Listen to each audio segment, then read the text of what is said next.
Pada sebuah acara pesta dansa ayah dan putri di sebuah kota kecil, Cahya yang berusia 8 tahun berdiri sendirian di dekat tirai panggung. Tidak ada yang mau berdansa denganku, isaknya. Lalu, seorang jutawan pendiam bangkit, menyeberangi lantai dansa, dan mengulurkan tangannya membuat seluruh aula tertegun. Sebelum kita mulai, beritahu kami dari kota mana Anda menonton. Sungguh mengharukan melihat bagaimana kisah-kisah penuh harapan ini dapat menyatukan kita semua, tidak peduli seberapa jauh jaraknya. Selamat menikmati ceritanya. Semuanya, Pak Budi Santoso telah mendanai restorasi Aula Sekolah Harapan Bangsa. Dan dia melakukannya dengan cara yang lebih disukainya untuk menangani sebagian besar hal diam-diam melalui sebuah yayasan. Tidak ada plakat di dinding, tidak ada pidato di podium. Malam ini adalah acara nyata pertama di ruang yang telah diperbaharui itu. Dia tetap tinggal untuk acara pemotongan pita karena rasanya itu adalah hal yang benar untuk dilakukan. Dia sudah memikirkan perjalanan pulang. Ruangan itu memiliki kehangatan khas sebuah kota kecil yang sedang berusaha. Lampu kelap-kelip yang dipinjam dari toko listrik 2 blok dari sana, meja lipat yang ditutupi taplak meja kertas dengan warna khas sekolah. Sebuah mangkuk besar es buah dengan sendok sayur yang terus-menerus tergelincir masuk tidak peduli berapa kali seseorang meluruskannya. Di depan, sebuah band 3 orang membawakan lagu-lagu lawas. Piano, bass tegak. Seorang pemain klarinet yang matanya selalu setengah terpejam di setiap lagu, dan tidak ada satupun anak-anak yang mengenali lagu yang dimainkan band itu. Tetapi sebagian besar orang tua mengenalinya, dan beberapa dari mereka tampak lebih muda sejenak karenanya. Para ayah dengan kemeja batik yang rapi mengumpulkan putri-putri mereka ke tengah lantai dansa. Seorang kakek datang dengan 2 cucu perempuannya, 1 di setiap tangan. Di dekat dinding yang jauh, seorang ibu dan putranya yang remaja mencoba berdansa lambat. Keduanya tertawa karena tidak ada yang tahu apa yang mereka lakukan dan tidak ada yang peduli. 3 baris dari Pak Budi, seorang gadis kecil naik ke atas sepatu ayahnya dan menaikinya. Pak Budi berdiri di dekat barisan belakang kursi lipat dengan jasnya, mengamati ruangan yang telah ia bangun terisi dengan kehidupan yang tidak ada hubungannya dengan dirinya. Usianya 61 tahun. Dia sudah tidak berdansa selama 9 tahun. Dia tidak sedang memikirkan itu. Dia sedang memikirkan perjalanan pulang. Ibu Dewi, guru kelas 3 Cahya, yang pertama kali melihatnya. Ibu Dewi memiliki kebiasaan terlatih untuk mengamati sudut-sudut ruangan, kursi-kursi di dekat dinding, tempat-tempat di mana anak-anak pendiam pergi. Dia sedang berdiri di dekat meja, es buah, ketika perhatiannya tertuju pada gadis di dekat tirai panggung, di sebelah kiri, di mana cahaya lampu kelap-kelip menipis dan bayangan dari panel beludru jatuh memanjang di lantai. Cahya Lestari berusia 8 tahun dan berdiri sangat diam. Dia mengenakan gaun biru pudar dengan kerah putih, dicuci berkali-kali sehingga kainnya menjadi lembut di bagian jahitan. Gaun itu bersih dan ujungnya terlalu pendek, sekitar 2 cm. Sepatu gesper putihnya adalah jenis yang sudah tidak muat beberapa minggu yang lalu dan dia berdiri dengan berat badan sedikit condong ke depan. Penyesuaian otomatis seorang anak yang telah belajar untuk tidak menyebut-nyebut soal sepatu. Di pergelangan tangan kirinya ada gelang kertas, biru pucat, warna yang mereka berikan di meja pendaftaran, dan dia memutarnya di antara jari-jarinya berulang kali tanpa terlihat sadar dia melakukannya. Tangannya yang lain memegang sebuah telepon genggam. Dia sedang menatap layar. Dia tidak sedang mengirim pesan. Dia sedang menunggu sesuatu tiba, namun tidak kunjung tiba. Ibu Dewi telah berbicara dengan Tika, Tante, dan Walisah Cahya 2 kali dalam sebulan terakhir tentang urusan sekolah. Tika mengatakan dia akan tiba pukul 19.00. Sekarang sudah lewat 20 menit. Band beralih ke lagu yang lebih lambat dan lantai dansa kembali diisi oleh pasangan-pasangan. Gadis kecil bergaun kuning mengulurkan tangan dan merapikan kerah ayahnya dengan kedua tangan. Pasangan lain menyandarkan dahinya di dada kakeknya dan memejamkan mata. Cahya memasukkan telepon ke dalam saku gaunnya. Dia berdiri sedikit lebih tegak. Dia menatap lantai dansa dengan ekspresi yang didapat anak-anak ketika mereka telah menyimpulkan, diam-diam dan tanpa keluhan, bahwa sesuatu memang bukan untuk mereka. Lalu seorang anak laki-laki di dekatnya, mungkin 9, mungkin 10 tahun, mengatakan sesuatu kepada temannya dan mengangguk ke arah Cahya. Temannya menoleh untuk melihat. Itu bukan tindakan kejam. Itu hanyalah suara keras tanpa beban dari anak-anak yang memperhatikan sesuatu tanpa memikirkan dampaknya bagi orang lain. Tapi bahu Cahya sedikit tertarik ke dalam, sebuah penyesuaian kecil yang hati-hati, Seperti pintu yang ditarik tertutup dari dalam. Ibu Dewi meletakkan gelas es buahnya di atas meja. Dia berada 3 meter jauhnya ketika itu terjadi. Itu bukan suara yang dramatis, nyaris bukan suara sama sekali, lebih dekat ke perubahan tekanan udara daripada sebuah kata. Jenis hal yang Anda rasakan di dada sebelum telinga Anda memilahnya. Cahya menekan bibirnya rapat-rapat. Dagunya bergerak seperti dagu yang sedang menahan sesuatu dengan sangat keras. Dan kemudian dia mengatakannya bukan ke seluruh ruangan, bukan kepada Ibu Dewi, bukan kepada siapapun yang mungkin benar-benar mendengar, lebih kepada tirai di sampingnya daripada kepada siapapun yang berdiri. 5 kata di atas sebuah desahan napas. Tidak ada yang mau berdansa denganku. Ibu Dewi berhenti berjalan. Pak Budi mendengarnya dari barisan belakang. Dia tidak bisa menjelaskan bagaimana caranya. Band masih bermain. Orang dewasa masih berbicara satu sama lain. Tetapi kata-kata itu tiba seperti berita yang sangat buruk tiba. Secara langsung, tanpa peringatan, tanpa ada yang menghalanginya. Dia menatap gadis di dekat tirai. Dia tidak hancur, dia tidak bergerak sama sekali. Dia melakukan apa yang tampaknya telah dia latih, berdiam diri, menunggu momen itu berlalu, seperti cara Anda tidak bergerak ketika sesuatu terasa sakit. Dan Anda tahu dari pengalaman bahwa bergerak hanya akan memperburuknya. Gelang kertas biru itu berputar di jari-jarinya. Sekali, 2 kali. Ibu Dewi masih bergerak ke arahnya. Seorang guru sedang dalam perjalanan. Seseorang akan menghampirinya. Hal-hal seperti ini akan ditangani. Pak Budi duduk dengan pikiran itu selama beberapa detik dan mengenalinya sebagai apa adanya. Tetap di kursinya saat ini bukanlah tidak melakukan apa-apa. Itu akan menjadi sebuah pilihan, diam, tak terlihat, jenis yang bisa dibuat seseorang dan kemudian menghabiskan waktu lama untuk tidak memikirkannya. Dia berdiri, dia menemukan tiket dansa cadangan di kursi kosong di sebelahnya. Dia mengambilnya di pintu karena kebiasaan lama. Refleks seorang pria yang memperhatikan detail-detail kecil, melipatnya sekali, dan menyelipkannya ke saku jasnya. Kemudian Pak Budi Santoso berjalan menuju panggung. Dia tidak mengumumkan dirinya. Itulah hal pertama yang diperhatikan Ibu Dewi. Pak Budi Santoso telah membayar setiap stop kontak di ruangan ini, dan dia melintasinya seperti seseorang yang hanya perlu pergi ke suatu tempat. Tidak ada jeda untuk menciptakan efek. Tidak ada lirikan untuk memeriksa siapa yang menonton. Dia melewati meja es buah, melewati pemain klarinet yang masih memainkan refrain, dan berhenti tepat di depan tirai panggung tempat Cahya berdiri. Gadis itu mendongak. Pak Budi berjongkok setinggi Cahya, satu lututnya tepat di atas lantai, membuat dirinya lebih kecil tanpa membuatnya menjadi pertunjukan, dan berkata cukup pelan sehingga hanya Cahya yang akan mendengar, "Saya punya tiket cadangan dan tidak ada teman untuk menggunakannya. Apa kamu keberatan jika kita menggunakannya bersama?" Cahya melihat tiket itu, lalu ke wajahnya. Tatapan yang dia berikan tidak ada kekanak-kanakannya. Itu adalah pengamatan yang hati-hati dan penuh perhitungan dari seorang anak yang telah membaca orang dewasa untuk mencari isyarat keamanan jauh sebelum dia tahu itulah yang sedang dilakukannya. Dia mengambil tiket itu. Dia nyaris tidak menyentuh tangan Pak Budi saat melakukannya. Mereka melangkah ke lantai dansa, dan band tanpa sinyal apapun beralih ke lagu yang lebih lambat, salah satu lagu lawas di mana melodi menjadi pembawa utama dan kata-katanya hampir tidak penting. Pak Budi meletakkan satu tangan dengan ringan di bahunya dan membiarkan ada jarak di antara mereka. Cahya berdiri tegak, dagu sejajar, tangannya yang bebas bersandar di tangan Pak Budi dengan presisi kaku, seolah-olah dia mengikuti aturan yang belum sepenuhnya dia pahami, tetapi dia tahu dia tidak boleh melanggarnya. Dia menghitung di bawah napasnya. 1, 2, 3.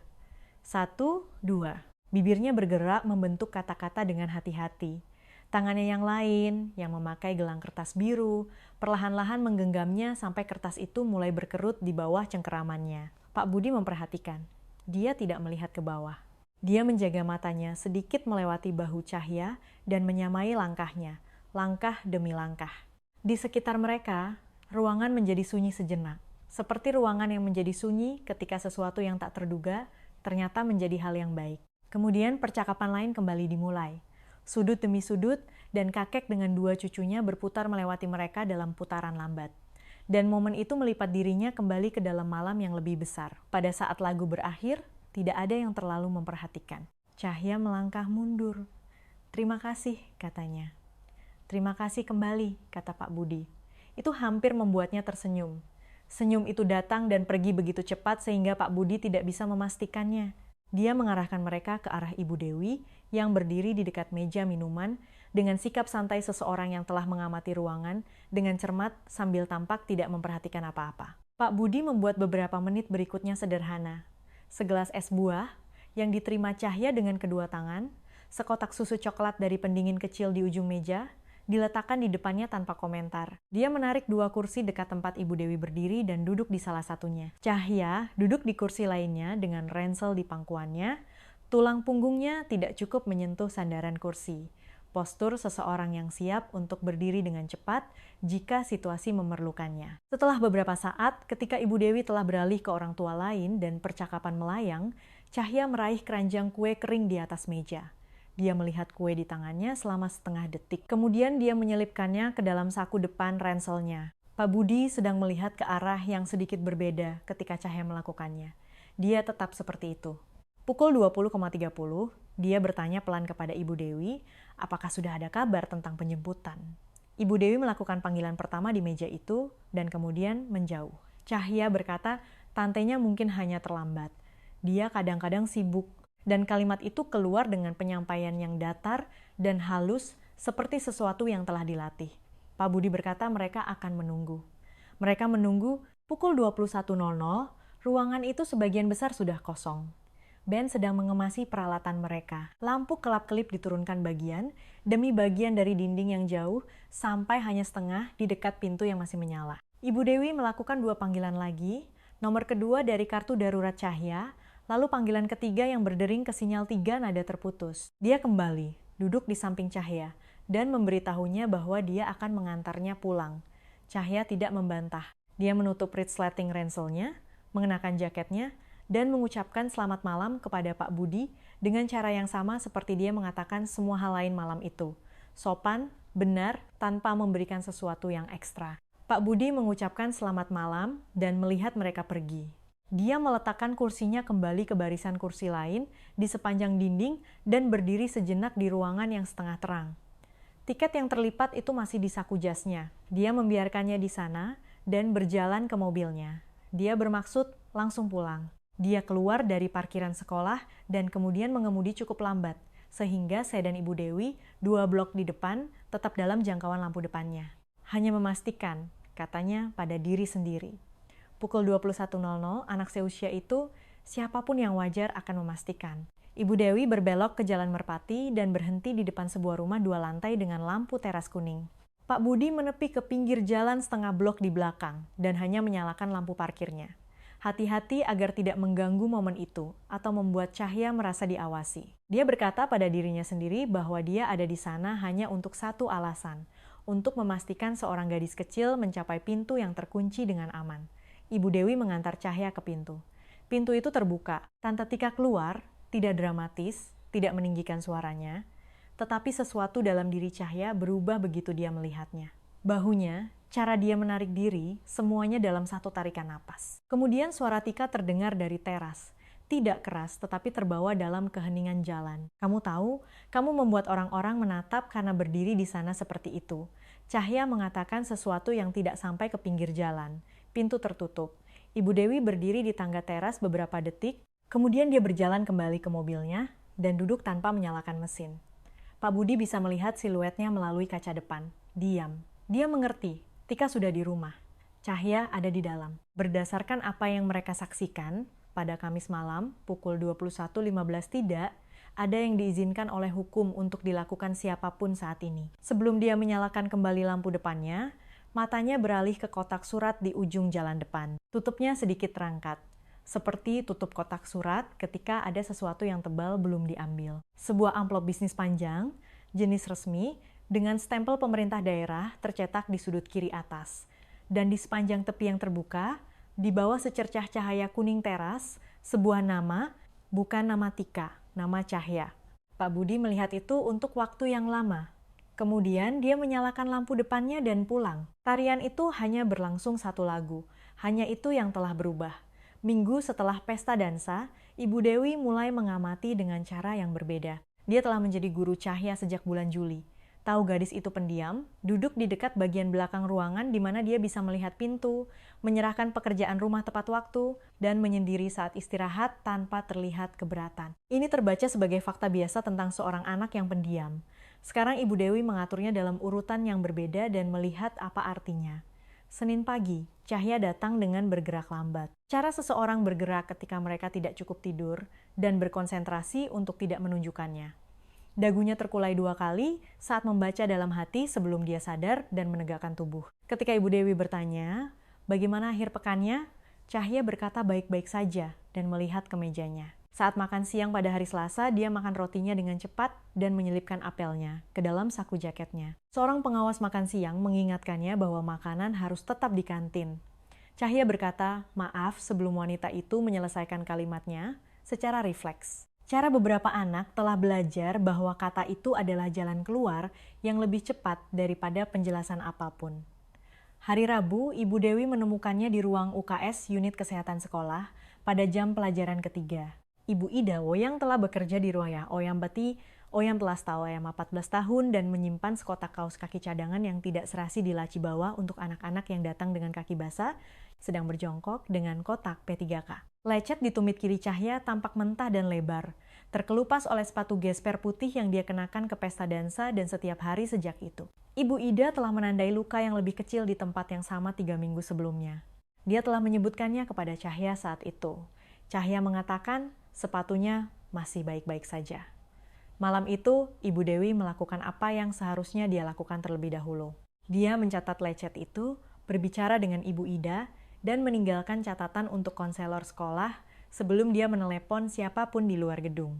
Hanya setelah kekhawatiran itu didokumentasikan, dia menghubungi Pak Budi, bukan untuk membahas catatan pribadi Cahya, tetapi untuk menanyakan apakah yayasannya masih membantu dana darurat pakaian distrik. Pak Budi mengerti apa yang tidak dikatakan Ibu Dewi. Dia tidak meminta detail yang bukan haknya untuk dimiliki. Dia hanya bertanya, dengan tenang, ukuran apa yang akan berguna jika dana tersebut kebetulan memiliki sepatu yang tersedia besok pagi. Sebuah kotak putih tiba di kantor sekolah keesokan paginya.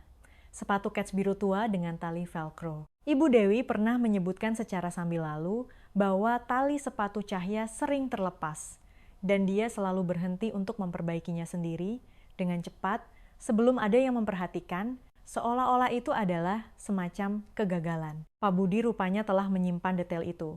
Ibu Dewi meletakkan kotak itu di sudut mejanya. Cahya melihatnya sebentar.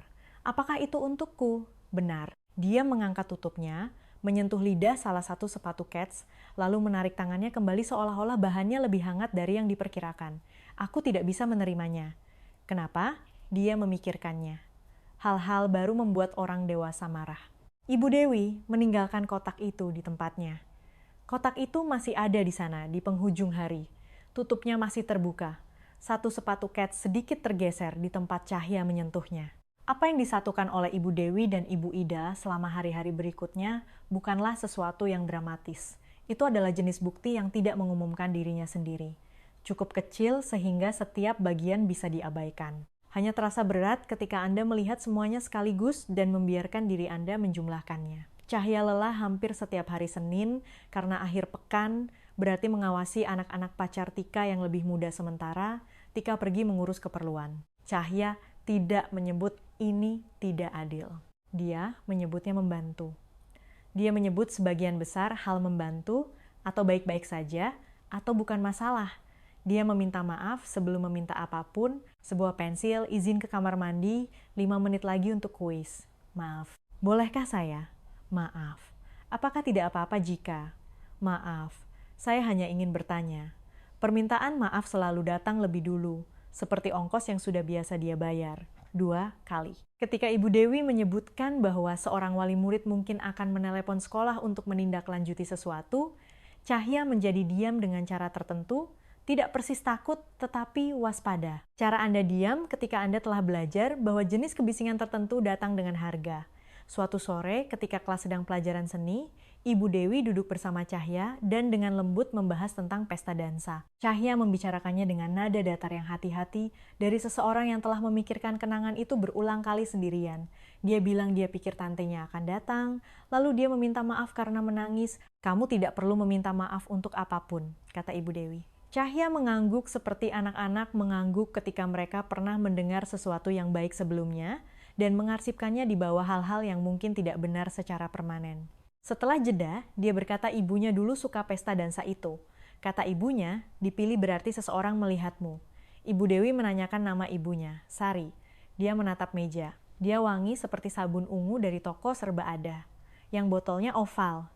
Dia mengatakannya dengan gamblang, tidak mempertontonkan kesedihan, tidak mengundang simpati, hanya menyebutkan sesuatu yang dia simpan dengan hati-hati, dan keluarkan hanya ketika aman. Sari Lestari telah meninggal 2 tahun yang lalu. Cahya tinggal bersama Tika tak lama setelah itu. Pak Budi telah menyebutkan amplop dari pemerintah daerah yang dia lihat di kotak surat Tika, dan Ibu Dewi juga memikirkan hal itu. Dia berbicara dengan Ibu Ida. Di antara mereka mengonfirmasi bahwa 2 kunjungan terakhir Cahya ke dokter gigi telah dibatalkan tanpa dijadwal ulang. Pemeriksaan mata musim gugurnya dilewatkan, dan formulir izin untuk program membaca sepulang sekolah tidak pernah kembali ke sekolah.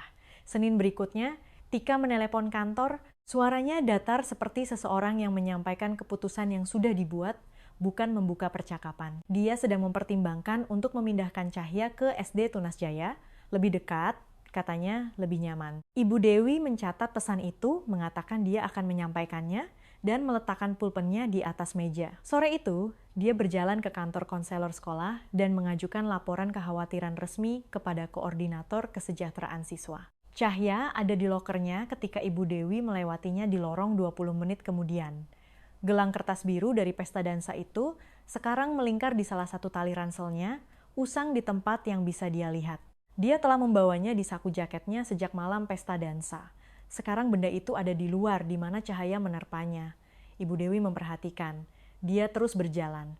3 hari kemudian, seorang petugas kesejahteraan anak bernama Ratna Wijaya tiba di sekolah dan duduk di seberang Ibu Dewi di ruang rapat kecil di samping kantor utama, sebuah meja bundar, 1 jendela dengan pemandangan ke tempat parkir. Jenis ruangan di mana percakapan sulit terjadi dengan volume normal. Ibu Ratna mengajukan pertanyaan-pertanyaan yang hati-hati tentang kehadiran, janji temu yang terlewat, sepatu. Dia menuliskan hal-hal tanpa bereaksi terhadapnya. Kebiasaan profesional seseorang yang perlu mendengar segalanya sebelum dia memutuskan apa artinya semua itu. Pada akhirnya, dia meletakkan pulpennya. Apakah ada orang, katanya, yang bisa berbicara tentang seperti apa sebenarnya kehidupan Cahya setelah bel pulang berbunyi? Warung Ibu Tati telah menempati sudut jalan Mawar dan Anggrek selama 30 tahun. Kue-kue berputar di bawah kubah kaca di konter. Cangkir kopinya tebal dan tidak serasi dan sudah memiliki lecetnya sendiri.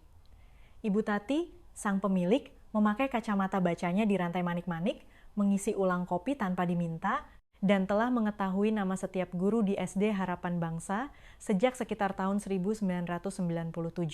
Itu adalah jenis tempat di mana tidak ada yang mengesankan dan semuanya datang tepat waktu, yang persis menjadi alasan mengapa Ibu Dewi memilihnya. Ibu Ratna telah menyetujui pemberhentian itu sebagai observasi kesejahteraan singkat yang diawasi setelah sekolah. Tidak ada yang cukup formal untuk menakuti Cahya, tetapi cukup terstruktur, sehingga tidak ada orang dewasa yang kemudian bisa berpura-pura itu tidak disengaja. Ibu Dewi akan membawa Cahya. Ibu Ratna akan duduk di tempat dia bisa melihat tanpa mengganggu. Pak Budi tidak akan mengajukan pertanyaan yang tidak berhak dia tanyakan. Ibu Dewi tidak memberitahu Cahya banyak, hanya bahwa Pak Budi, pria dari pesta dansa, ingin menyapa dan akan ada soto. Cahya tiba dengan seragam sekolahnya, ransel di kedua bahu, wajah tenang. Dia mengamati ruangan seperti yang selalu dia lakukan. Pintu, jendela, di mana orang dewasa berdiri, lalu melihat Pak Budi di pojok, sudah duduk, jasnya terlipat di sampingnya di bangku, dia sengaja memilih pojok itu. Tidak ada yang melayang-layang, tidak ada yang menarik kursinya dengan upacara. Di atas meja di depannya ada sebuah wadah bawa pulang berisi soto ayam dari warung di Jalan Kenanga. Ibu Dewi telah menyebutkan bahwa Cahya suka kuah soto ketika dia gugup. Pak Budi tidak membawa apa-apa lagi, tidak ada mainan, tidak ada amplop, tidak ada yang perlu dijelaskan. Cahya masuk ke seberang Pak Budi dan meletakkan ranselnya di pangkuannya saat dia duduk. Dia mengulurkan tangan dan melepaskan gelang kertas biru dari tali ranselnya yang telah dia kenakan di sana sejak seminggu setelah pesta dansa dan menggenggamnya di bawah meja. "Halo," katanya. "Halo," Pak Budi mengangguk ke arah wadah soto. Kamu mau ini? Punya saya lebih dari yang bisa saya habiskan.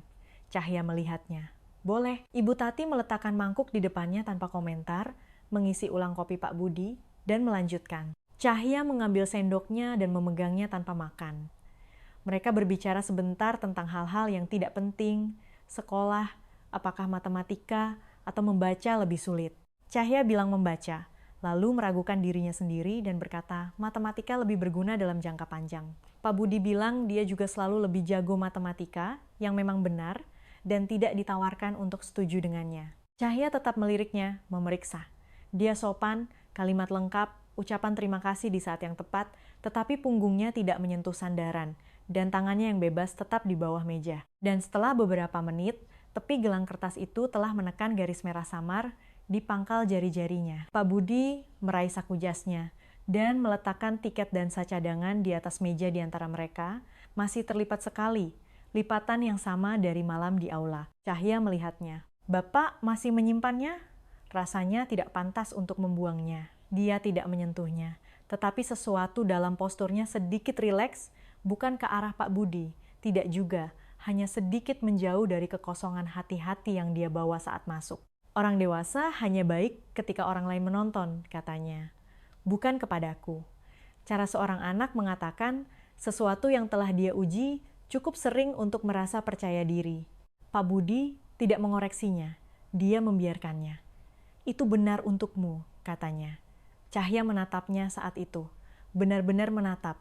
Bapak punya anak perempuan? Tanyanya. Dulu punya, katanya sederhana. Namanya Putri.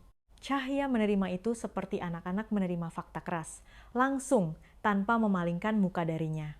Apakah Bapak berhenti menginginkannya? Tidak, dia sakit. Saya memilikinya selama 7 tahun. Cahya mengaduk sotonya sekali, melihat sendoknya. Ibuku juga meninggal, saya tahu. Saya turut berduka. Jeda sejenak. Lalu, lebih pelan, saya juga tidak berhenti menginginkannya. Itu lebih dari yang pernah dia katakan kepada siapapun dalam waktu yang lama. Dan sesuatu di wajahnya tahu itu. Dia diam dan menekan gelang kertas itu lebih erat di genggamannya. Pak Budi membiarkan keheningan itu. Ibu Dewi telah menelepon Tika sebelum meninggalkan sekolah. Menjaga suaranya tetap netral dan profesional. Mengatakan Cahya akan berada di warung Ibu Tati untuk pemeriksaan kesejahteraan singkat dan bisa dijemput di sana sesudahnya. Dia tidak menyangka Tika akan datang begitu cepat atau begitu dingin. Lalu pintu terbuka dan bel di atasnya berbunyi. Dan sendok Cahya berhenti bergerak, bahkan sebelum dia berbalik. Tika melintasi ruangan seperti biasanya, memindai dengan cepat. Ekspresi sudah terpasang, dia tidak berisik. Dia tidak membuat keributan, tetapi Cahya sudah menegakkan tubuh. Satu tangan menemukan tali ranselnya. Tika berhenti di tepi bilik dan menatap Pak Budi. Cara Anda melihat seseorang yang Anda tangkap sedang menangani sesuatu milik Anda. Dapat pesan dia di sini. Matanya beralih ke Cahya. Lalu kembali. Anda bisa saja menelepon saya dulu. Ibu Dewi yang mengaturnya, kata Pak Budi. Kami pikir kami. Kata itu kembali seperti pintu yang tertutup. Cahya sudah berkata, maaf, dengan lembut. Kepada siapapun, kepada meja. Refleks orang anak yang telah belajar bahwa mendahului kemarahan terkadang melembutkannya. Di dekat jendela, Ibu Ratna meletakkan cangkir kopinya tanpa mendongak. Dia telah tiba sebelum mereka semua dan mengambil meja sudut di mana dia bisa melihat seluruh ruangan. Dia belum memperkenalkan dirinya. Dia sedang memperhatikan tangan Cahya. Tika mengatakan sesuatu tentang pekerjaan rumah, mengatakan sudah waktunya untuk pergi. Cahya keluar dari bilik, menutup resleting ranselnya. Dia melirik sekali ketika terlipat di atas meja. Lalu dia mengikuti Tika ke pintu dan bel berbunyi lagi, dan mereka pergi. Pak Budi duduk di bilik kosong. Soto di depannya sudah menjadi suam-suam kuku. Di luar jendela, mobil Tika mundur dari tempat parkirnya dan berbelok di sudut jalan. Ibu Ratna mengambil buku catatannya dan pindah ke kursi di seberang Pak Budi. Dia tidak menawarkan sesuatu yang menghibur, dia meletakkan pulpennya di atas meja dan menatapnya dengan mantap. Apa yang Anda lihat barusan? Itulah polanya, katanya. Ini bukan kemarahan, ini manajemen. Dan pertanyaan yang perlu kita jawab adalah, apa sebenarnya nilai kehadiran Cahya bagi tantenya? Secara finansial, praktis, dan apa dampaknya bagi Cahya? Dia membiarkan itu meresap. Ini mungkin lebih dari sekadar penelantaran, Pak Budi. Ini mungkin paksaan yang berkedok perwalian. Pak Budi mengambil tiket dansa dan memasukkannya kembali ke saku jasnya. Dia tidak mengatakan apa-apa. Belum ada yang bisa dikatakan yang akan berarti lebih dari apa yang sudah dia lihat. Ruang rapat di gedung Dinas Sosial Kabupaten memiliki satu jendela, satu tanaman layu di ambang jendela yang belum sempat dibuang oleh siapapun, dan lampu neon yang membuat semua orang terlihat seperti kurang tidur, yang dalam hal ini akurat. Ibu Ratna duduk di salah satu ujung meja lipat. Di sampingnya ada Bapak Ansori, seorang pengacara hukum keluarga yang biasa digunakan kabupaten untuk kasus-kasus seperti ini. Pertengahan 40, An, metodis, jenis pria yang pulpennya tidak pernah berhenti bergerak. Di seberang mereka duduk Tika, dengan seorang perwakilan advokasi dari kabupaten di sebelah kirinya yang belum mengatakan apa-apa dan tidak akan mengatakan apapun yang berguna. Pak Budi berada di ujung jauh, di luar pengaturan tempat duduk formal. Itu adalah satu-satunya tempat yang jujur baginya. Dan dia tahu itu. Ibu Ratna mengizinkannya di sana hanya sebagai saksi pendukung dan calon pemohon penempatan darurat. Dia tidak punya suara, tidak ada otoritas, dan tidak berhak berbicara melebihi orang-orang yang namanya sudah ada di dalam berkas. Batasan itu menenangkannya. Itu mengingatkannya bahwa ini bukan cerita penyelamatan yang dibangun di sekelilingnya. Ini adalah hidup Cahya, dan sistem harus bergerak dalam urutan yang benar, tidak peduli seberapa besar keinginannya untuk melakukan sesuatu lebih cepat.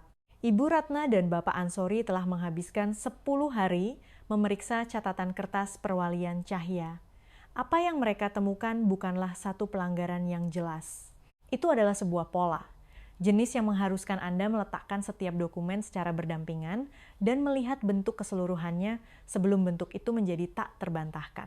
Tika telah menerima santunan anak yatim bulanan untuk Cahya tak lama setelah kematian Sari Lestari. Dia juga telah mengumpulkan penggantian biaya transportasi sekolah dalam pembayaran triwulanan dari dana perwalian kecil yang telah disisihkan Sari untuk perawatan Cahya, secara individual, masing-masing legal. Bersama-sama, mereka mewakili uang duka Cahya yang mengalir terus ke dalam rumah tangga. Tika sementara hal-hal yang seharusnya ditanggung oleh uang itu tidak ditangani. 3 janji temu konseling duka dijadwalkan dan dibatalkan. 2 kunjungan dokter gigi sama. Pemeriksaan mata anak dilewatkan pada bulan Oktober dan tidak pernah dijadwal ulang. Formulir izin program membaca sepulang sekolah yang pulang setiap semester dan tidak pernah kembali. Bapak Ansori menggeser catatan itu ke tengah meja tanpa komentar editorial. Tika melihat tumpukan itu, lalu membuang muka. Dia memiliki ekspresi tenang seseorang yang telah mempersiapkan diri untuk ini. Saya seorang wanita lajang yang membesarkan anak yang bukan anak saya, katanya. Saya tidak punya kemewahan untuk menepati setiap janji di kalender. Saya melakukan yang terbaik yang saya bisa dengan apa yang saya miliki. Jika berdiri sendiri, akan sulit untuk membantahnya. Tetapi, Ibu Dewi meletakkan berkas kehadiran sekolah di samping catatan Bapak Ansori. 41 keterlambatan pada Senin pagi. 17 kasus terdokumentasi Cahya datang tanpa uang jajan atau pakaian yang memadai. 6 penjemputan awal yang jatuh pada hari-hari yang cocok dengan jadwal kerja pacar Tika di gudang di kota sebelah. Ibu Ida telah menyerahkan pernyataan tertulis. Lecet yang tidak diobati, pemeriksaan mata yang dilewatkan. Seorang anak yang berkata maaf ketika dia membutuhkan kompres es. Orang-orang mengambil satu bagian dan bertindak seolah-olah itu adalah gambaran keseluruhan, kata Tika. Kami memiliki gambaran keseluruhan, kata Ibu Ratna. Itulah yang telah kami bangun. Ada saat, mungkin 10 detik, di mana ruangan itu duduk dengan beban itu. Tika menatap Pak Budi di ujung meja dan berkata, dengan nada datar, bahwa beberapa orang punya waktu dan uang untuk mengubah hidup orang lain menjadi proyek. Pak Budi tidak menanggapi, dia membiarkannya. Tika tidak sepenuhnya salah, dan dia mengerti itu. Dia juga mengerti bahwa Tika mengandalkannya untuk mengubah suasana ruangan. Kemudian, Ibu Dewi membuka sebuah map dan meletakkan sebuah foto di atas meja. Itu adalah gambar inventaris standar dari kunjungan awal Ibu Ratna ke rumah. Ransel Cahya tergeletak terbuka di permukaan datar. Isinya didokumentasikan. Sebatang granola bar yang setengah dimakan, biskuit masih dalam kemasannya, 2 saset saus tomat, serbet kertas terlipat, kantong resleting kecil berisi koin, dan melingkar di tali bagian dalam, masih utuh, gelang kertas biru pucat dari pesta dansa sekolah. Ibu Ratna mengidentifikasinya untuk catatan. Gelang dari malam Cahya ditinggalkan di aula tanpa dijemput. Dibiarkan berdiri di bawah lampu panggung sementara setiap anak lain di lantai dansa itu punya seseorang. Tidak ada yang berbicara. Setelah beberapa saat, Tika berkata, "Saya mengirim pesan padanya bahwa saya akan terlambat." Ruangan itu membiarkan jawaban itu ada tanpa membantunya. Pak Budi melihat foto itu untuk waktu yang lama. Lalu dia menatap Bapak Ansori. Apa yang sebenarnya bisa dilakukan? Secara formal, saat ini Bapak Ansori meletakkan pulpennya di atas meja. Mengingat pola yang terdokumentasi, penempatan perlindungan darurat adalah sebuah pilihan. Ini membutuhkan persetujuan kabupaten dan rumah penempatan yang memenuhi syarat. Tinjauan rumah, pemeriksaan latar belakang, persyaratan pengasuhan, pengawasan berkelanjutan. Saya ingin dipertimbangkan, kata Pak Budi. Penempatan sementara, setiap pemeriksaan, setiap kunjungan rumah, setiap persyaratan, semuanya. Saya tidak meminta untuk melewati prosesnya. Saya meminta untuk melaluinya. Tika mengeluarkan suara yang tidak sofsiam tawa. Ibu Ratna menatapnya dengan mantap. Dia melakukan apa yang selalu dia lakukan, memegang gambaran penuh. Sumber dayanya, rumahnya yang kosong, kurangnya pengalamannya sama sekali dengan sistem. Tak satu pun dari itu yang mendiskualifikasi. Tak satu pun dari itu yang sederhana. Kami akan menambahkan nama Anda ke dalam tinjauan, katanya. Itu adalah titik awalnya. Pertemuan itu tidak berakhir dengan sebuah keputusan. Ruangan-ruangan ini jarang menghasilkan satu dalam satu kali duduk, tetapi sesuatu telah bergeser dalam pengaturan. Tika tidak bisa lagi menampilkan dirinya sebagai satu-satunya orang dewasa yang bersedia menanggung ketidaknyamanan keberadaan Cahya, dan Pak Budi tidak lagi berada di ujung meja. Dia telah menempatkan dirinya tepat di tengah-tengahnya. Tapi, dokumen memiliki waktu yang kejam. Sampai surat perintah darurat ditandatangani, Tika masih menjadi wali sah Cahya di setiap formulir di kantor sekolah. Kekhawatiran bisa memperlambat proses, bisa memicu alarm. Tapi itu sendiri tidak bisa mengunci pintu sekolah terhadap seorang wali yang belum dibatasi oleh hakim. 3 hari kemudian, sebelum tinjauan darurat selesai, kantor depan SD Harapan Bangsa menerima telepon. Tika akan datang untuk menjemput Cahya lebih awal. Urusan keluarga. Dia tiba 20 menit kemudian, menandatangani formulir di meja, dan berjalan keluar melalui pintu masuk utama dengan Cahya di sampingnya. Ransel di kedua bahu. Pada saat Ibu Dewi mendengarnya, tempat parkir sudah kosong. Tidak ada yang melihat Cahya pergi. Itulah bagian yang tidak bisa dilupakan Ibu Dewi setelahnya. Bukan ketakutannya, tapi keheningannya. Sebuah pom bensin di jalan tol Jagorawi. Di suatu tempat antara kota kecil itu dan jalan panjang menuju Bandung. Tika telah mengemudi sejak pagi, memberitahu Cahya bahwa mereka akan tinggal dengan pacarnya di Bandung untuk sementara waktu.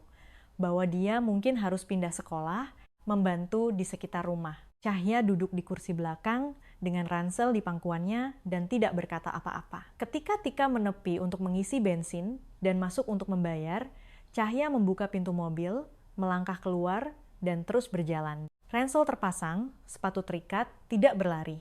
Dia hanya berjalan menjauh dari pompa bensin dan tidak berhenti. Dia punya uang sekitar Rp12.000 di kantong resleting yang pernah dibantu Ibu Dewi hitung untuk latihan matematika, dan dia tahu nama kotanya seperti anak-anak ketakutan, tahu satu tempat yang masih masuk akal. Di halte bus pertama, dia menunjukkan koin di telapak tangannya kepada sopir angkot dan bertanya, begitu pelan sehingga sopir itu hampir tidak mendengarnya, apakah ada angkot yang kembali ke arah kotanya. Sopir itu membiarkannya duduk di depan di mana dia bisa melihatnya. Dan ketika rutenya berakhir, dia menunjukkannya ke pemberhentian berikutnya. Dan menunggu sampai dia menyeberang jalan, satu halte bus, lalu yang lain, lalu melalui kekeras-kepalaan khas orang anak yang telah belajar. Untuk membuat sangat sedikit menjadi cukup, dia berhasil kembali ke kotanya jauh setelah gelap. Ibu Dewi menemukannya pukul 21.47. Dia telah mengemudi selama 2 jam sejak Ibu Ratna menelepon. Tempat parkir sekolah adalah tempat terakhir dalam daftarnya. Lampu depannya menyapu bagian belakang gedung dan menangkap sosok kecil di kursi belakang mobil Ibu Dewi sendiri. Cahya telah menemukan kunci cadangan di kotak magnet di bawah spatbor. Ibu Dewi telah menunjukkannya suatu sore di bulan September ketika Cahya tinggal sampai larut untuk menyelesaikan proyek. Dan Ibu Dewi khawatir dia menunggu di luar sendirian. Cahya mengingatnya. Tentu saja, dia ingat mobil itu dingin. Jaketnya ditutup resleting sampai ke kerah. Tangannya kaku. Ketika Ibu Dewi membuka pintu dan memanggil namanya, Cahya mendongak dengan kesiapan datar seseorang yang siap untuk apapun yang akan terjadi selanjutnya. Aku tidak merusak apa-apa, katanya pertama kali. "Aku tahu," kata Ibu Dewi. "Aku tahu kamu tidak melakukannya." Ibu Ratna tiba dalam 20 menit. Kemudian seorang pekerja darurat dari dinas sosial. Pak Budi datang ketika Ibu Ratna meneleponnya, masuk ke ujung parkiran, dan tetap di sana di dekat mobilnya sementara hal-hal yang diperlukan selesai. Panggilan telepon, formulir, pertanyaan yang harus diajukan sebelum siapapun bisa pergi kemanapun. Dia tidak mendekati kelompok itu. Dia berdiri dengan tangan di saku jasnya di tempat parkir yang berdengung dan menunggu. Itu bukan pemandangan yang bersih. Pada satu titik, Ibu Ratna memberitahu Cahya dengan jelas bahwa dia tidak bisa berjanji di mana Cahya akan ditempatkan jika dia memilih untuk tidak berbicara tentang apa yang telah terjadi. Itu adalah kebenaran dan tidak ada versi yang lebih lembut darinya. Cahya menerimanya dengan satu anggukan yang terlalu tenang untuk anak berusia 8 tahun, dan Ibu Ratna menulis sesuatu di buku catatannya tanpa mendongak. Perintah penempatan darurat telah sebagian dirancang sejak sebelum Tika menjemput Cahya dari sekolah. Ibu Ratna menyelesaikannya malam itu, menunjuk Pak Budi sebagai penempatan sementara sambil menunggu tinjauan rumah dan persetujuan penuh dari kabupaten. Dia memberitahu Cahya bahwa Pak Budi telah menawarkan rumahnya sementara semuanya diselesaikan. Cahya menatap ke seberang parkiran ke arahnya. Dia masih berdiri di tempatnya semula, tidak mendekat, tidak mencoba menarik perhatiannya, hanya di sana dalam cuaca dingin karena dia telah dipanggil dan dia datang. Dia yang memutuskan, kata Cahya. "Kamu boleh bilang tidak," kata Ibu Ratna. "Jika kamu melakukannya, kami cari tempat lain malam ini." Cahya melihat ranselnya di kursi di sampingnya, lalu kembali ke Pak Budi. "Baiklah," katanya. Dua kata yang tidak membawa apapun dari apa yang belum siap dia rasakan. Rumah Pak Budi membuat segalanya lebih buruk sebelum menjadi lebih baik. Terlalu besar, terlalu sepi, terlalu terawat dengan baik, jenis kebersihan yang berasal dari tempat di mana seseorang telah berhenti hidup sepenuhnya dan mulai hanya merawatnya. Langit-langit tinggi, kamar-kamar di luar lorong utama, gelap dengan cara yang tampak permanen. Cahya berdiri di pintu masuk dengan ranselnya dan memperhatikan semuanya dengan cara yang sama seperti dia melihat kotak sepatu, menunggu untuk mengetahui apa yang dituntut darinya. Pak Budi mengantarnya ke ruang keluarga di sebelah dapur. Lebih kecil, lebih hangat. Sofa tarik yang sudah disiapkan dengan selimut dan bantal sungguhan. Lampu baca di meja samping. Kamar mandi di seberang lorong, katanya. Sereal di rak kedua, kapan saja, kamu tidak perlu bertanya. Dia telah meletakkan mangkuk di atas meja di samping kotak sereal. Lampu lorong tetap menyala. Jika kamu ingin air di malam hari, dapur ada di sana. Dia melihat mangkuk, kotak sereal, lampu yang sudah menyala di lorong di belakangnya. Dia mengucapkan selamat malam dan naik ke atas. Di kamar mandi tamu, Cahya menyalakan keran dan melihat gelang kertas biru pucat yang melingkar di tali ranselnya. Berminggu-minggu dipegang telah melembutkannya, membuatnya berkerut di lipatan tempat kertas itu tertekuk terlalu sering.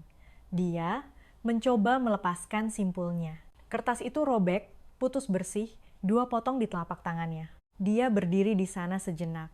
Lalu dia melipat kedua potong itu dengan hati-hati dan memasukkannya ke dalam saku depan celana jeansnya. Di pagi hari, Pak Budi turun dan menemukan mangkuk sereal di rak pengering, sudah dibilas dan diletakkan terbalik. Cahya sudah di sofa, berpakaian, memakai sepatu, ransel di pangkuannya. Pak Budi membuat kopi dan meletakkan segelas jus jeruk di atas meja di depannya tanpa komentar. Cahya meminumnya. Kemudian, saat memindahkan ranselnya untuk menutup resleting saku yang terbuka, Pak Budi merasakan beratnya bergeser dan melihat di dalamnya ada sekantong biskuit, 2 saset saus tomat, setengah roti gulung yang dilipat dalam serbet kertas. Dia menutup resleting saku itu dan meletakkan tasnya di dekat pintu. Dia tidak menyebutkannya. Cahya belum memilih untuk mempercayainya. Dia telah memilih pilihan yang paling tidak berbahaya, dan Pak Budi mengerti bahwa itu bukanlah hal yang sama. Minggu itu, Ibu Ratna melakukan wawancara formal pertama Cahya dengan dinas sosial. Ruangan kecil, seorang advokat anak hadir, sekotak tisu di atas meja yang tidak tersentuh, pertanyaan standar, langkah yang hati-hati. Menjelang akhir, ketika mereka bertanya apa yang dikatakan Tika tentang perjalanan itu, Cahya terdiam sejenak. Dia menatap meja. Lalu, dia mengatakannya nyaris di atas desahan napas. Dia bilang tidak ada yang memelihara anak kecuali uangnya ikut serta. Luka terdalam Cahya tidak keluar dalam satu bagian. Itu datang dalam fragmen selama beberapa minggu, di celah-celah kecil di antara hal-hal biasa. Dia tidak menggunakan bahasa yang dramatis. Dia tidak menangis ketika mengatakan semua itu. Dia bilang dia pikir dia mahal, dia bilang dia belajar sejak dini bahwa dia membuat orang dewasa tidak terlalu marah. Dia bilang meminta maaf sebelum sesuatu terjadi terkadang membantu. 3 hal dikatakan dengan gamblang kepada konselornya, Dr. Solis, yang membagikan apa yang dia bisa dalam batas yang pantas. Pak Budi mendengar ringkasannya dalam panggilan singkat. Dia mendengarkan tanpa berbicara, berterima kasih kepada Dr. Solis, dan menutup telepon. Lalu dia duduk di meja dapur lama. Setelah Cahya tertidur, Cahya masih menyimpan ranselnya di dekat tempat tidur. Dia telah pindah dari sofa tarik ruang keluarga ke kamar tidur kecil di ujung lorong, tetapi ransel itu ikut bersamanya. Rak sereal ada di tempat yang telah ditunjukkan Pak Budi. Dia tahu dia diizinkan, tetapi apa yang seseorang tahu dan apa yang siap mereka andalkan adalah 2 hal yang berbeda. Dan Pak Budi telah belajar banyak dari itu sekarang. Dia terus mengisi rak itu dan tidak mengomentari apa yang dia temukan di tas seminggu sebelum sidang. Dia membuka kunci kamar di ujung lorong lantai 2, ruang musik Putri. Dia tidak membukanya selama 4 tahun, bukan karena sebuah rencana, hanya karena berdiri di pintu itu selalu lebih mudah untuk dilewati daripada dimasuki. Di dalam, sebuah piano tegak kecil, rak buku musik yang diurutkan berdasarkan tingkat kesulitan, sebuah pengait tempat ransel Putri digantung, dan sebuah gambar anjing mereka yang dibuatnya ditempel di dinding di samping jendela. Kaki anjing itu terlalu pendek, senyumnya terlalu lebar, sangat pas. Dia tidak membawa Cahya ke atas untuk melihatnya. Dia membiarkan pintu terbuka dan kembali ke bawah. Dia belum siap untuk menjelaskannya. Dia hanya perlu berhenti menyegelnya seperti ruangan yang telah ditutup untuk umum. Sidang diadakan di ruang Hakim Wibowo. Ibu Ratna, Bapak Ansori, Ibu Dewi, Tika, seorang advokat kabupaten, dan sebuah jam di dinding yang berdetak keras di setiap keheningan. Cahya menunggu di tempat lain bersama Dr. Solis mengerjakan kata-kata ejaan di sebuah meja kecil di ujung lorong. Rekomendasi kabupaten sudah jelas. Perwalian sementara kepada Pak Budi Santoso, kendali finansial atas santunan, dan dana perwalian Cahya dialihkan ke seorang konservator independen. Hak asuh Tika ditangguhkan sambil menunggu putusan penelantaran penuh. Semua kontak diawasi. Dia tiba dengan tenang dan pergi setelah kehilangan pengaturan yang telah dia bangun. Tidak ada galeri, tidak ada pernyataan yang dibacakan untuk catatan. Ruangan menjadi sunyi ketika selesai, dan itu saja. Hal nyata yang terjadi hari itu adalah di lorong di luar. Sementara dokumen-dokumen bergerak melalui prosesnya, Pak Budi duduk di samping Cahya di bangku rendah dengan daftar ejaannya di antara mereka. Dia sedang mengerjakannya di bawah napasnya ketika dia meraih cangkir jusnya dan menumpahkannya tepat ke pangkuan Pak Budi. Dia menjadi kaku. Permintaan maaf datang dengan cepat dan berlapis-lapis tumpang tindih. Seluruh mesin terlatih dari seorang anak yang telah belajar bahwa detik-detik pertama setelah kesalahan menentukan seberapa buruk jadinya. Pak Budi melepas jasnya, memberinya serbet, menyeka lengan bajunya, mengambil daftar ejaan dari lantai. Tetangga, katanya. Tetangga. Giliranmu. Dia menatapnya, Bapak tidak marah. Ini hanya jas tetangga. Dia melihat daftar itu. Tetangga. Bagus. Berikutnya, mereka terus melanjutkan. 3 malam kemudian, Cahya mimpi buruk. Pak Budi mendengar suara pendek dari ujung lorong, lalu hening. Jenis keheningan yang berarti dia sudah bangun dan menanganinya sendiri. Dia tidak masuk. Dia pergi ke dapur, menyalakan lampu di atas wastafel, dan mengeluarkan apa yang telah dia tunda. Gaun birunya, yang pudar dari pesta dansa, terlalu kecil sekarang, yang tidak bisa dia buang, tetapi tidak bisa juga dia simpan di tempat yang akan dia lihat, telah terlipat di lemari pakaiannya sejak dia pindah. Dia memiliki sepotong dakron dan kain muslin. Dia duduk di meja dan mengerjakan kain gaun itu menjadi bantal kenang-kenangan kecil, memotong dan melipat, dan menjahit jahitannya tertutup seperti yang diajarkan ibunya puluhan tahun yang lalu, yang belum sepenuhnya dia lupakan. Dia mendengar pintunya terbuka, langkah kaki di lorong. Lalu dia muncul di ambang pintu dapur dengan kaos kakinya, rambutnya lepek karena tidur, dan melihat apa yang sedang dilakukannya. Dia memindahkan cangkir kopinya dan memberi ruang di sisi lain meja. Dia duduk, ketika bantal itu hampir selesai, dia membuka piring kecil di sampingnya. Dia telah menemukan 2 potong gelang biru yang rusak pada hari mencuci, terlipat di saku depan celana jeansnya. dan menyisihkannya tanpa sepatah kata pun. Sekarang dia meletakkan kedua potongan itu di dalam bantal sebelum dia menutup jahitan terakhir, diselipkan bersama. Dipegang di dalam lipatan gaun itu, Cahya memperhatikannya melakukannya. Dia selesai, meletakkan bantal itu di atas meja di antara mereka. Dia mengambilnya, membaliknya sekali di tangannya, meletakkannya kembali, membiarkan telapak tangannya beristirahat di atasnya. Tak satu pun dari mereka mengatakan apa-apa. Dia tinggal sampai jendela dapur mulai menunjukkan warna abu-abu, lalu kembali ke kamarnya. Di pagi hari, Ibu Ratna menelepon. Perpanjangan penempatan telah disetujui. Dokumen perwalian formal bisa dilanjutkan. Dia akan butuh waktu, kata Ibu Ratna. Seorang hakim bisa memberikan perwalian dalam 90 hari. Seorang anak memutuskan untuk percaya pada jadwalnya sendiri. Itu bukan jam yang sama. Saya tahu, kata Pak Budi. Pastikan Anda masih mengetahuinya pada hari-hari yang sulit. Dia melihat ke seberang dapur. Bantal itu duduk di tempat mereka meninggalkannya. Cahya sudah pergi ke sekolah. Mangkuk sereal ada di rak pengering, sudah dibilas dan diletakkan terbalik seperti yang selalu dia tinggalkan. Ranselnya ada di dekat pintu depan, bukan di samping tempat tidur, bukan di atas meja, di dekat pintu. Diletakkan di sana seperti Anda meletakkan sesuatu ketika Anda berniat untuk kembali.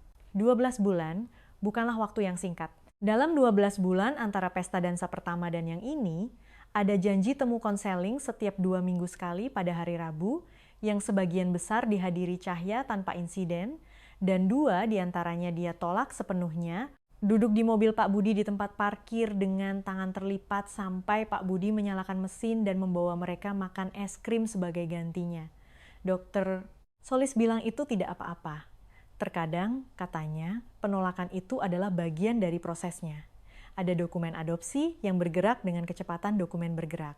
Suatu sore, Pak Budi duduk di meja dapur dengan pena di tangannya untuk waktu yang lama sebelum menandatangani. Dia menandatanganinya. Dia tidak menandatanganinya karena dia pikir kertas bisa menjadikannya ayahnya dalam satu sore.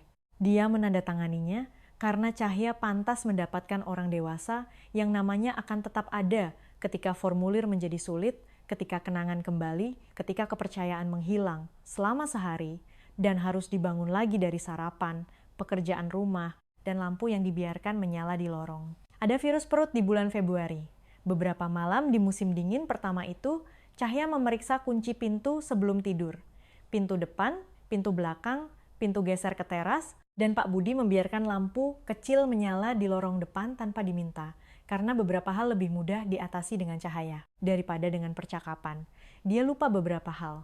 Dia sesekali mengatakan hal yang salah dan kembali keesokan harinya untuk mengatakannya. Dia secara konsisten membuat panekuk gosong pada hari Sabtu pagi, yang mana Cahya sudah berhenti bersikap sopan tentang hal itu. Dia masih menyelipkan sebatang granola bar ke dalam tasnya beberapa pagi, tidak setiap hari, tetapi terkadang karena kebiasaan yang belum sepenuhnya hilang, dan Pak Budi membiarkannya. Dalam sebulan terakhir, dia mulai memilih sepatunya sendiri. Barisan pasangan adalah ide Ibu Dewi, dibangun bersama Komite Sekolah, Legiun Veteran Republik Indonesia, LVRI, setempat, dan Dewan Sekolah. Aturannya sederhana. Setiap anak yang masuk melalui pintu dipasangkan dengan seseorang. Seorang kakek nenek, tetangga, guru, pelatih, veteran, tante. Jika Anda datang tanpa pasangan, sudah ada yang menunggu. Tidak ada yang masuk tanpa pasangan di meja pendaftaran. Alih-alih gelang kertas, setiap anak menerima pin pita biru kecil. Pak Budi memperhatikan Cahya membaliknya di telapak tangannya ketika sukarelawan menempelkannya di tangannya. Dia melihatnya sejenak, lalu menyematkannya di kerahnya sendiri tanpa meminta bantuan siapapun. Aula itu adalah ruangan yang sama. Lantai yang telah diperbaharui, langit-langit yang telah dipasang ulang kabelnya, panggung yang telah dia bayar untuk dibangun kembali, papan demi papan 3 tahun yang lalu. Rasanya berbeda ketika diisi dengan cara yang benar. Lampu kelap-kelip lagi, lebih hangat tahun ini, digantung lebih tinggi, meja bundar alih-alih barisan. Trio itu kembali, pemain klarinet dengan kacamata baru dan tempo santai yang sama, pianis yang matanya setengah terpejam di setiap refrain. Sebelum musik dimulai, Cahya meminta Pak Budi untuk ikut dengannya ke sisi ruangan. Dia membawa bantal kenang-kenangan yang terbuat dari gaun biru, potongan gelang yang rusak dijahit di dalamnya. Dia telah meminta untuk membawanya. Pak Budi tidak mempertanyakannya. Ibu Dewi telah menyiapkan sebuah meja kecil di dekat panggung, sebuah kursi dengan kain putih, sebuah lilin dalam gelas, ruang untuk foto. Cahya meletakkan bantal di kursi itu. Lalu dia meletakkan 2 foto di sampingnya, 1 foto Sari Lestari, tertawa pada sesuatu di luar bingkai, dan 1 foto Putri Santoso sekitar usia 6 tahun, duduk di piano tegak dengan tangan di pangkuannya. Belum bermain, hanya siap. Dia meluruskan kedua foto itu sampai sejajar, melangkah mundur. Baiklah, katanya. Baiklah, kata Pak Budi. Band beralih ke lagu yang lambat, dan lantai dansa dipenuhi pasangan. Seorang kakek dengan cucu perempuannya yang telah melampaui tingginya sekitar 5 cm. Keduanya tidak keberatan. Seorang veteran LVRI dengan blazer biru tua menari dengan seorang gadis yang terus menginjak kakinya dan menertawakannya. Ibu Dewi dengan seorang anak laki-laki dari kelasnya yang ibunya bekerja shift ganda. Keduanya kaku, keduanya baik-baik saja. Cahya memperhatikan lantai dansa, lalu dia menatap Pak Budi. Bapak janji 1 tarian tahun lalu. Saya ingat yang itu pinjaman, katanya. Itu tidak dihitung sebagai yang asli. Pak Budi menatapnya. Dia mengangkat dagunya seperti yang dia lakukan ketika dia membuat poin serius dan tidak sepenuhnya menyembunyikan bahwa dia merasa itu sedikit lucu. Pin pita biru itu menangkap cahaya. Dia mengulurkan tangannya. Cahya mengambilnya. Sepenuhnya tidak hanya menyentuh, tidak menahan apapun. Mereka menemukan tempat di lantai dansa. Pak Budi menjaga jarak yang nyaman di antara mereka. Cahya tidak menghitung langkah di bawah napasnya. Dia telah berhenti melakukannya beberapa bulan yang lalu, meskipun Pak Budi tidak bisa mengatakan kapan tepatnya. Ruangan itu bergerak di sekitar mereka penuh, dengan pasangan yang berkumpul untuk malam, itu dari apapun yang ditawarkan kota, yang ternyata cukup. Menjelang akhir lagu, Cahya menyandarkan kepalanya di lengan Pak Budi hanya sejenak, tanpa komentar. Cara Anda bersandar pada sesuatu ketika Anda cukup yakin, sehingga Anda berhenti memikirkan apakah itu akan menahan. Lalu dia mengangkat kepalanya, meluruskan pin pita, terus menari. Lagu berakhir. Tepuk tangan kecil dan hangat dan datang dari orang-orang yang telah menonton pasangan mereka sendiri, tidak tampil untuk siapapun. Cahya menatapnya. Waktu yang sama, tahun depan, katanya. Pak Budi menatapnya. Sepatu yang pas. Pita di kerahnya. Gadis yang telah berjalan ke ruangan ini 12 bulan yang lalu, dan menunggu sendirian di dekat tirai untuk seseorang yang tidak pernah datang. Waktu yang sama tahun depan, katanya. Dan disitulah kita meninggalkan Pak Budi dan Cahya. Asal tahu saja, cerita ini adalah fiksi, dibuat murni untuk berbagi sesuatu yang terasa berharga untuk dirasakan bersama dengan kebenaran di dalamnya. Bagian itu nyata, jadi kami harus bertanya, apa yang menyentuh Anda? Apakah saat Cahya berkata, dia pikir dia mahal? Atau Pak Budi berjalan melintasi ruangan itu ketika dia tidak harus melakukannya? Tuliskan di kolom komentar. Kami membaca setiap komentar. Dan sejujurnya, kata-kata Anda membuat semua ini berharga. Inilah yang terus dibisikkan oleh cerita ini kepada kami. Hadir, tenang, mantap, tanpa pidato. Itulah seperti apa rasa memiliki sebenarnya. Anda tidak perlu gerakan besar. Anda hanya perlu tetap tinggal. Jika itu sedikit saja menggerakkan Anda, tekan tombol suka. Itu memberitahu kami untuk terus berjalan. Bagikan dengan seseorang yang perlu mendengarnya hari ini. Dan jika Anda belum berlangganan, ayo bergabunglah dengan kami. Kami punya lebih banyak cerita seperti ini yang menunggu Anda di layar akhir sekarang. Terima kasih telah duduk bersama kami melalui cerita ini. Sungguh, jaga orang-orang di sekitar Anda, dan sampai jumpa di cerita berikutnya. Ceritanya bagus, janji.